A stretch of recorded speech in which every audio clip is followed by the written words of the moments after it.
Welcome back. Dr. Ken Stewart, Assistant Professor of Primary Care at KCU Joplin, is here to give us insight on two similar but different stomach issues. Is it acid reflux? Maybe something else called GERD. And when is it time to visit a doctor? We're going to have the answers for you right now. Excellent, excellent. So most people have experienced heartburn. And, you know, it's that burning sensation when it's going up into your throat. It's awful. Yeah, it's terrible. It's terrible. If you've had a big meal, if you've had a very acidic meal with a lot of, you know, spaghetti or lasagna or something that's got a lot of, you know, acidic kind of sauces in it, that would cause some burning. When it becomes a problem, though, is when you start having those symptoms that don't respond to over-the-counter medications that you can take now. They used to be prescription medications. So we're talking about omeprazole or, you know, some of those, they're called proton pump inhibitors. And they're basically to reduce the amount of acid that your stomach produces. Are they antacids? Is that? No, they're not really antacids. It's not sort of a different thing? Right, yeah. So you have antacids which help kind of neutralize the acid. The proton pump inhibitors actually prevent the body from producing the acid. So they're very effective. But if you're on a proton pump inhibitor and you're having symptoms more than twice a week, you have to probably follow up with your doctor and have an EGD done or have some testing to make sure that you're not developing gastroesophageal reflux, GERD. GERD. And do you see a lot of that coming through? Oh, yes. Really? Absolutely, yeah. In our population, you know, obesity is a problem. Eating meals late at night on a full stomach, we lay down, go to sleep. You've got all that pressure in the stomach, which allows those acids to come up through that little muscle that's at the end of the esophagus. It's called the lower esophageal sphincter. And sometimes that can become so relaxed that acid refluxes onto the esophagus, which actually causes some burning in your throat.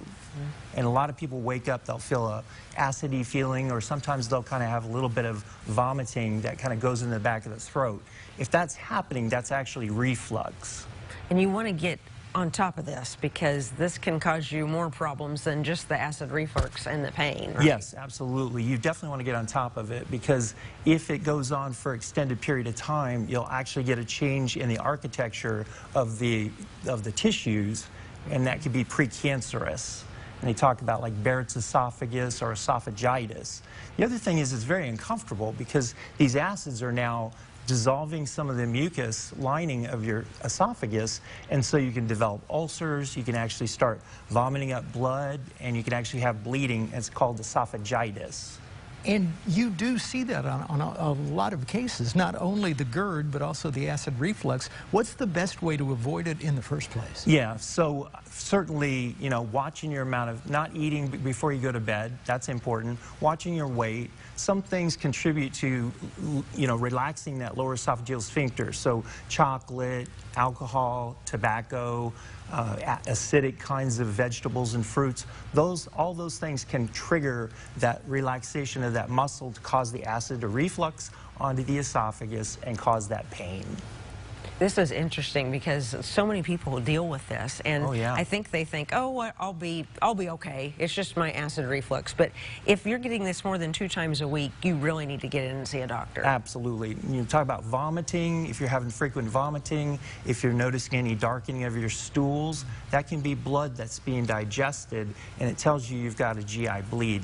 That would require a referral to a gastroenterologist who can actually take a look into your esophagus, down into your stomach, and into your, you know, small intestine. And what are they looking for? Are they looking for abrasions? Are they looking for potential damage from the acid? Sure. If they find any areas that are suspicious, they can actually go in and take a biopsy of it. They'll send it off and find out to make sure that it's not like a malignant or a pre-malignant condition.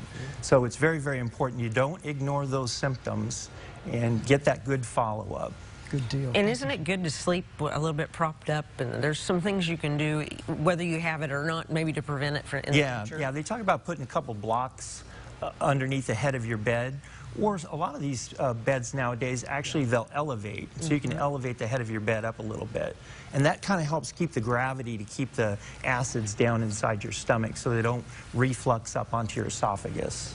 Great advice. Thanks so much. And if that happens more than you're comfortable with, see your physician. 20% of the American population deal with gastroesophageal reflux. My goodness. All right. It's so uncomfortable when it happens. It really is. And the other thing I want to stress is that if you're having that, don't think that it's just acid reflux or heartburn. If you're older and you've got risk factors, you might need to have it worked up to make sure that it's not cardiac.